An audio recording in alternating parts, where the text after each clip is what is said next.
It's the Miscellaneous Podcast. Very cosmopolitan. Your hosts, May I present a pair of fellow sophisticates? Polly. I've not yet begun to defile myself. And Josh. Yeah, I'm an oak, all right.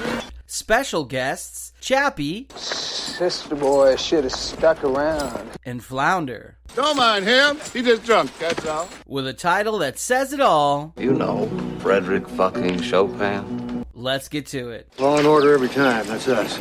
Hi, Josh. How you doing today? I'm doing fantastic. How you doing today, Chappie? PG. And Flounder. How are we doing today? Absolutely superb. Happy Memorial Day. Hey. There is a special sadness that accompanies the death of a serviceman. They gave up two lives, the one they were living and the one they would have lived. We owe them a debt we can never repay. All we can do is remember them and why they had to be brave for us. A little history on Memorial Day, in case you guys didn't know. It's a federal holiday in the United States, which is reminding the people who had died while they were serving our country in the armed forces. Originally was called the Decoration Day, and it started a little bit after the Civil War, around 1868. A little while later, they decided to rename it Memorial Day. So there you go. Hey, what are you guys talking about? The Wild West. We're really going to tap on the history, actually, because that fascinates me more than the movies did after I found out the real truth behind the OK Corral and Wyatt Earp and all that good stuff. Well, just a gunfighter, I think, right? Wasn't he like a superb shooter and a good gunfighter? And wasn't he a sheriff, or am I making a fool of myself? No, he was a sheriff. He was a sheriff a couple times. You're doing better than me, because I know nothing about Wyatt Earp or the OK Corral. I kind of know about the OK Corral. When it comes to Tombstone, I love that movie.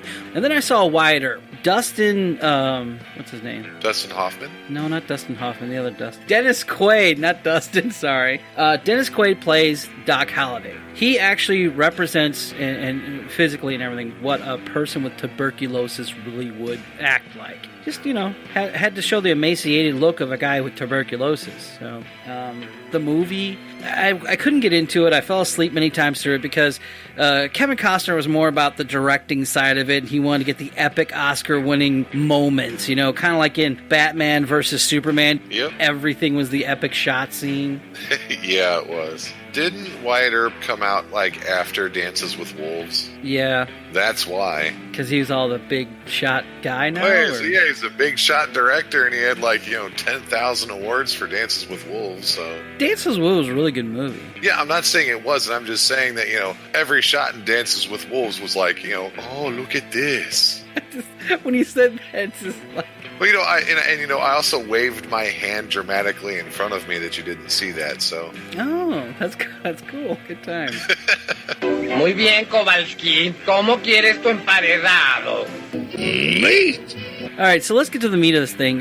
So Tombstone, everybody always goes after the OK Corral shootout, where Doc Holliday, I'm your huckleberry, shoots the shotgun 3 times. If you look at it, it's just a different angle. Ike Clanton... Get the fighter, get away! Goes in the room where they're taking the photograph, busts open the window and starts blindly shooting at people. And Doc Holliday runs around Kurt Russell and them and just starts unloading his barrel. Well, he was already shooting his gun, and he went through 9,000 bullets as he goes across to get behind Kurt Russell. There always is in Westerns. Don't they overkill that all the time anyway? Yeah. I always like the good, the bad, and the ugly, where they always had the close-up of the facial expressions. Yeah. Some history of Tombstone and everything. It's a mining town, and they discovered silver there, so it did boom. It was kind of successful. They were bringing in big stuff and fancy clothing and rich people and everything, but it just, you gotta realize it's the frontier. You're gonna attract a lot of attention, also including Indian attacks. Yeah, there was a bunch of that, too. Don't you ever try to manhandle a cowboy, because we'll cut your goddamn pimp's heart out, you understand me? The outlaw Cowboys. They would pretty much terrorize all the local towns and everything. What they do is they would steal cattle, take it down to Mexico and sell it, and vice versa. They also would work for local farmers and stuff like that for also money too, or whatever. And they actually were the first organized crime, so to speak, back in the day, because they did form gangs. The Red Sashes were... Oh Oh yeah, we're experiencing some technical difficulties, so please stand by. We're talking about the Crypt and the Blood. Oh, that... The gangster disciples and the... Ah, crap. More technical difficulties. And they were ran by a guy named Curly Bill. His real name was William Curly Bill Graham. He was an outlaw from Texas. They did wear the red sashes like you see in Tombstone. Some of them did. It was just kind of like their own little thing. They were called the Crimson Cowboys. Johnny Ringo was kind of a part of them, too. Ike Clanton's dad, his name was Old Man Clanton. His actual name was Newman Hayes Clanton. He had a ranch near Tombstone. He housed all the cowboys, and then he got a portion of their stealings. So there you go. Now, in the movies, we always perceived Ike Clanton as a dumbass. I know. Let's have a spelling contest. He was always, like, shown to be like a doofus, and he wasn't. No. We're going to start the story off with Wyatt Earp to get to Ike Clanton. So Wyatt Earp, in real life, before he died, he was really pissed off because he wanted to have a movie where it depicted who he really was, because they made him sound like this iconic person, and he was like, I'm really not that kind of guy, guys. So he started off... his family was roamers. They're all loners because his dad didn't want to get a job or anything like that. So they roamed from town to town. And the only work he really... Huh? Did you know that Wyatt Earp was born in Illinois? Cool. Monmouth, Illinois. I have no idea where that is, but... It's a northern, southern, eastern, western area. But right in the middle. And his full name is Wyatt Barry Stapp Earp. Why does everybody have big-ass names? Sounds like he's some sort of, like, wild fruit. Almost. And he was the middle child. He was the third of 5 children. Third of 5. Too many damn kids. It's like a loss of sanity right there. Yeah. Well, back in the day, they procreated pretty bad because, life expectancy was pretty small. That and they had nothing better to do because they were poor. Let's fuck. I want to be poor more then. He never really got a job anywhere big or anything like that. Like, he was actually a brothel bouncer because he was taller than most people. He could handle... Okay, so we go from talking about fucking to a brothel. Hubba, hubba, hubba, hubba. It's interesting. Something this is getting interesting. What was it called again? The vibrator? The vibrator? The Fieldo. I kind of wonder now if you have one. Wyatt Earp, his 2 older brothers, Virgil and James, joined the Union Army when the Civil War broke out. He tried to join, but every time he would run away from home, and he was caught before he ever got to the battlefield, so he had to keep going back home. And then when he turned 17, he moved to California, away from his family, where he hauled freight. He used to grade track, and in his downtime, he learned how to box and became a gambler. He married a girl named Urilla Sutherland. I'm probably saying her name wrong, but she was the daughter of a hotel owner. They built a house, but she contracted typhus and died. Yep, so did the baby. Yeah, along with the baby. After that, he moved to Arkansas and stole a horse. I don't know why that's important, but he stole a horse. He avoided punishment by escaping. Then after that, he just roamed the frontier, making his home in saloons and brothels, and working as a strongman for prostitutes and stuff like that. So he makes his way back to Kansas because his brother bought a brothel, so he became the bouncer there. And during the slow seasons, which is usually around the fall time, that's when all the miners and all the people who'd spend their money at the brothels would go and work. He would go with law enforcement to catch people, kind of like a bounty hunter. And he liked seeing his name in the paper, so he did it every single year. Yeah, that's how he became the city marshal of Dodge City. All those years I worked those cow towns, I was only ever mixed up in one shooting. But a man lost his life, and I took it. I don't know how that feels, Morton. Believe me, boy, you don't ever want to know. See, what happened was the cowboys came through the town that he was at in Kansas, and they were just randomly shooting. There was a lot of stuff going on that night. There was an opera house that was doing the plays, and people walking around. So Wyatt Earp and the sheriffs shot back at the cowboys coming through, and one of the cowboys died, but they don't know who got him. But Wyatt Earp was really brokenhearted. He took it really deeply that he took a man's life because he felt he did make that shot. Do you remember running scared? I got him! Well, shit! I got him! Pardon me, officer, but I seem to have gotten him from right over there. I hit that man with every shot! Oh, Running Scared. That was a great movie, but we're going to deviate, so let's go back. Right. He kind of quasi-marries, gets girlfriends, but they're all whores because that's what's available, because that's the only life he's living now. He's around brothels, and there you go. Remember the other girl he falls in love with? I'm Josephine Marcus. I was beginning to think we'd never meet. Yep. The one that was in Exit to Eden, where you get to see her naked. You're a sex bomb. She was with, what's the sheriff? You mean Behan? Why are you with him? He's all right for now. She met Sheriff Behan when she was like 13 years old. And Behan, you know, there's like, I love you, blah, blah, blah. They get engaged, and then he moves to Arizona for work and everything. Long-distance relationships don't work out too well. And he sends a letter saying, you need to come down here. So this is years later. So she comes down to Tombstone. This is around the time Wyatt and all them are there. She gets back together with Behan, but she kind of reneges on the engagement and says, this is not really what I want to do. The whole history between her and Wyatt's kind of sketchy because no one really knows the truth. It is true that in the end, after everything was said and done, he did get back up with her in Colorado and they spent the rest of their life together. So, good times.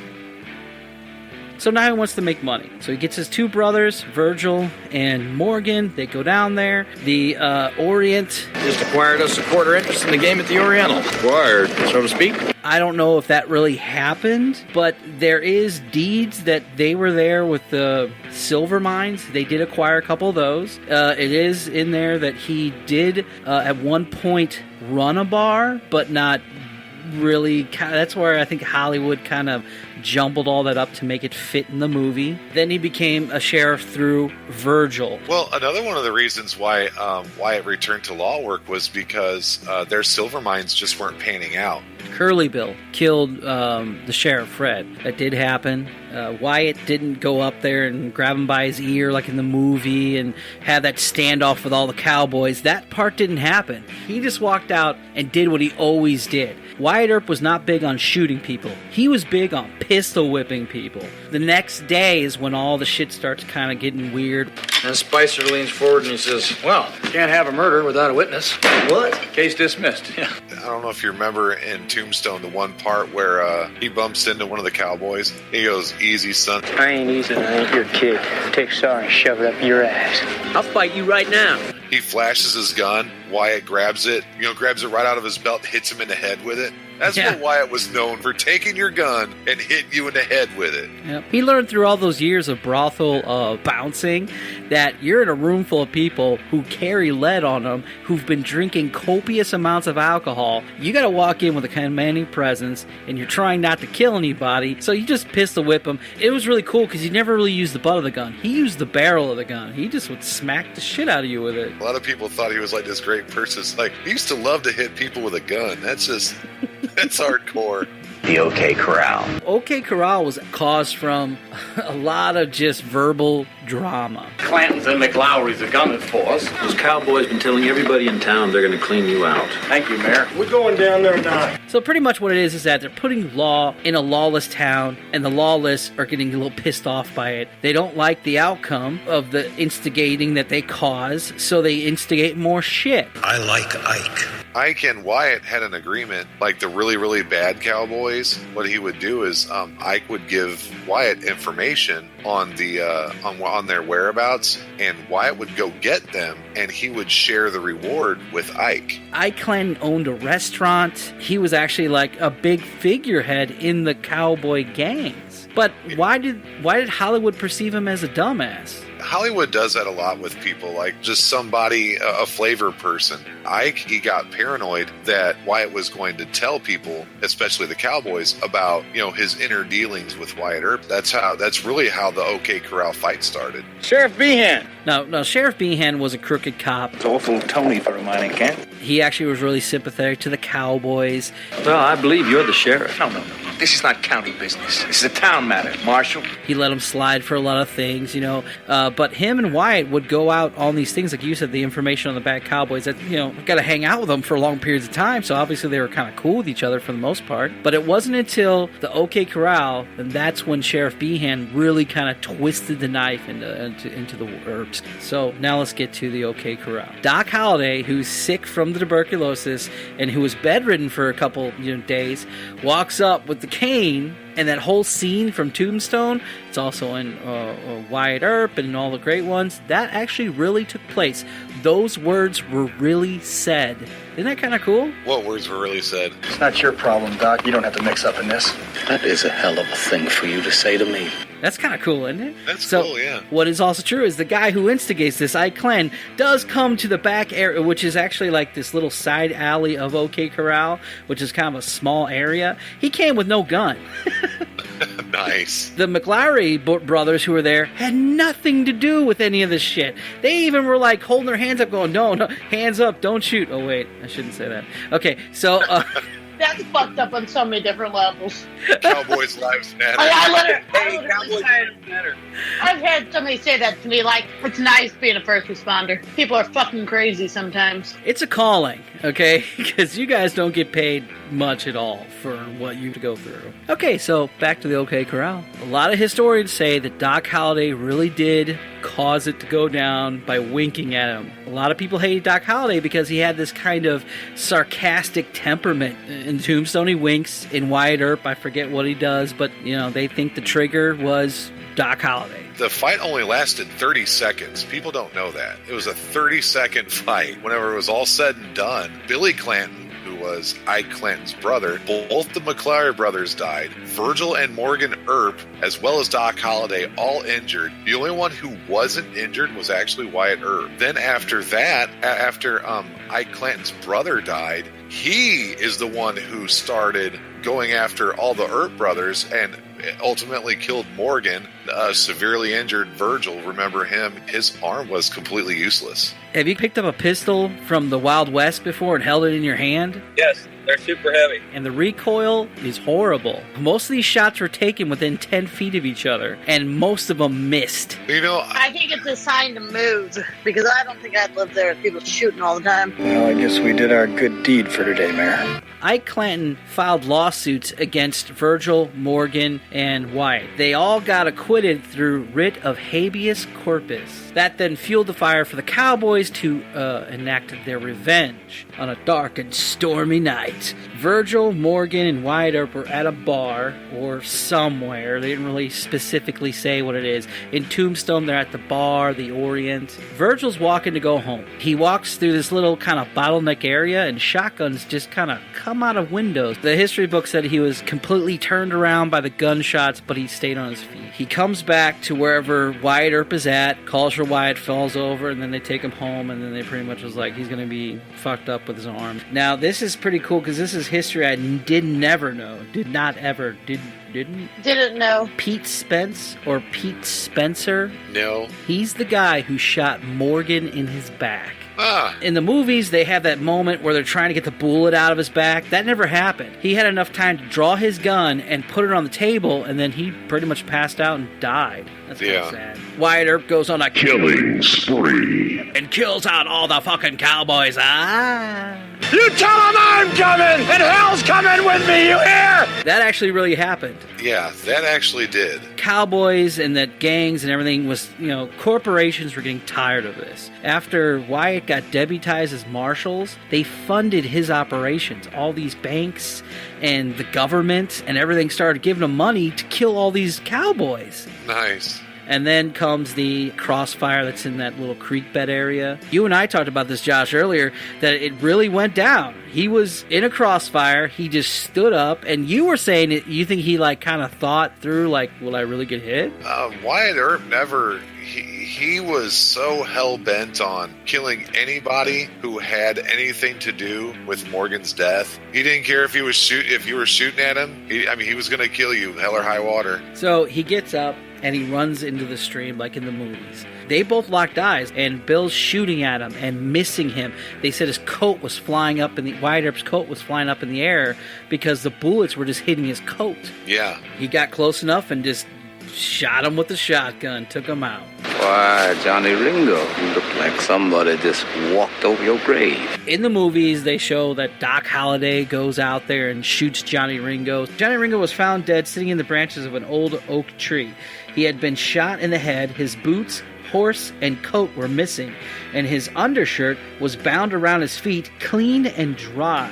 Isn't that weird? Like, wow, yeah. like he was fucking executed or some shit, you know? They had different ideas of what killed him, and here they are. Theory 1 is Ringo committed suicide.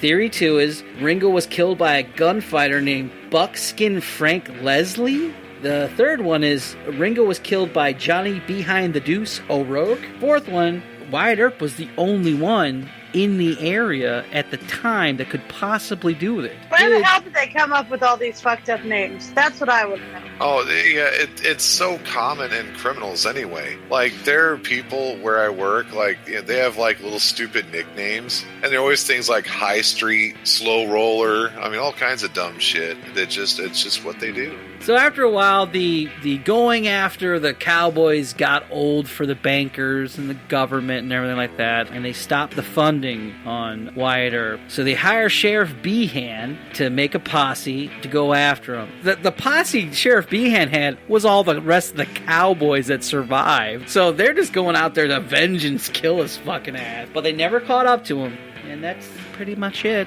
He goes back to Colorado, meets up with an old girl from Exit to Eden, and they live happily ever after till he dies. Come on, boys. We don't want any trouble in here, not in any language. In vino veritas. Age curagis. Cleda Judaea sotella no nego. Juventus Sultora Magister. Paci requiescata. That's Latin. Latin. All that means? Yeah, that's Latin. That's Latin, darling. So let's tell the listeners what that all means. In vino veritas. Doc Holliday's actually excusing himself. He's telling Ringo that he is drunk and he's going to reveal things that he normally wouldn't reveal if he wasn't drunk. Age quod ages. Do what you do or watch what you do. This is actually a challenge and an insult combined into one. Johnny Ringo's actually saying, be careful because you're drunk, and Ringo is, challenging him. Do what you do best. Gunfight. I think I've been told to bring it on, but watch how you're drunk before. Yeah. Cleda Judaea sotella no nego. Tell it to someone else, not me. Doc is basically saying that he doesn't care what Johnny says, and he doesn't care what his advice is. Eventus teturum magista. Youth is the teacher of fools. Ringo taps his pistol. It conveys the idea to Holliday that Ringo thinks he's inexperienced and ignorant of the dangers he's getting himself into. Patri requiescata. Yeah, that means rest in peace. At the end of it, Doc Holliday throws the warning back into Ringo's face, telling him to rest in peace or to die or go fuck off, however you want to call it. Because Ringo is unaware of the dangers that Doc Holliday presents. Am I going to need more beer for this? Just wondering. Like, the Miscellaneous Podcast show mentioned us. Maybe we should give them a bump. This might take a few times. Be quiet, voice in my head. Now I'm the voice in everyone's head. You know, we're probably saying his name wrong, too. Nope, not at all. Sweet. Goodbye. Bullpen. Powered by SouthpawJedi. Why are we a cardinal nation? Oh, that's a great question. The reason for us calling ourselves Cardinal Nation actually, I believe, stems from the Red Sox. And they call themselves the Red Sox Nation. But I think between us and the Red Sox, we have some of the most loyal, devoted fan bases in all of baseball. Yadier Molina. Molina. I mean, sometimes you get lucky. How many tattoos is that boy going to get? Oh, man, he looked all clean cut and fresh faced when he was a rookie back in, 2004 or so. And then now he's gone to prison a few times.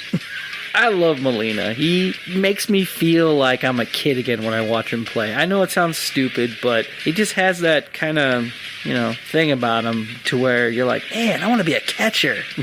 Yeah, and plus he has that passion for the sport itself that you can truly see when he is behind the plate. He just knows the sport inside and out and always has his eyes on the field. And he's from the perfect vantage point. The entire field knows exactly where everybody needs to be positioned, and he knows what goes through the minds of all of his pitchers, or what should be going through the minds if they're, a rookie and he needs to go out there and calm them down. He's a great game manager, in my opinion. Hello, Tom. I like buzzball. This is the only sport where you have a round bat with a round ball making contact. And the only way you get good contact is to perfectly hit each other on the right surface. You have about an error of about a centimeter. Ooh, think about that. It's round against round, so if you're a centimeter or high or low, you're going to either pop up or ground out. It's very difficult. We are the city of baseball. We had the Browns and the Cardinals, and it's been a baseball town.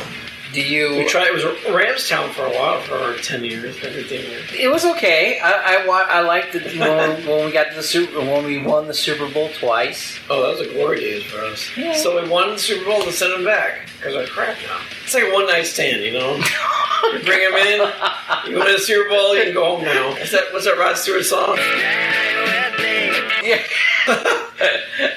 What to do with all your ex-Ram stuff? Burn it! Anyway, I want a Stan Kroenke hat to wear around. You want a Stan Kroenke hat? Do you know Stan Kroenke? Do you know he's a native St. Louis. Uh-huh. Do you know he was named after Stan Musial because he's Stan Musial, big St. Louis guy. Yeah. Stan the Man Musial. He never met an enemy. The guy was the most generous, kindest guy you could meet. Yeah. Had great character, great family. Everybody loved him. And then this guy's just—he's the evil Stan Musial. Dark side. Stan. I am your father.